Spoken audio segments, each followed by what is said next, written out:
పాకిస్తాన్కి అతిపెద్ద మైనస్ ఏంటంటే ఆ సరిహద్దుల దగ్గర మనం 15 సైనిక స్థావరాల మీద దాడి చేయడానికి ప్రయత్నిస్తే దానికి రిటాలియేషన్గా భారత్ ఇచ్చినటువంటి అటాక్.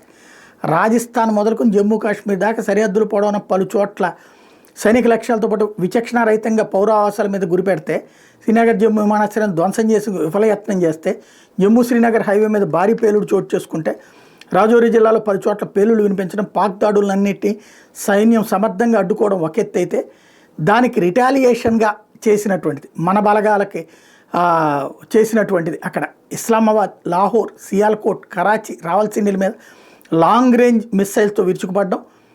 భారీ స్థాయి దాడులకు దిగడం, లాహోర్ తదితర నగరాల్లోని ఎయిర్ డిఫెన్స్ వ్యవస్థలన్నింటినీ సమూలంగా నాశనం చేయడం, పాక్లోని పంజాబ్ ప్రాంతంలో నెలకొన్న కీలక airborne warning and control system AWACSని కూడా నాశనం చేసేయడం, పాక్ నగరాలు బాంబు పేలుళ్లతో దద్దరిల్లిన పౌరావాసాల వ్యవస్థలకు నష్టం కలగకుండా చూడటం అన్నటువంటిది భారత్ స్పెషాలిటీ.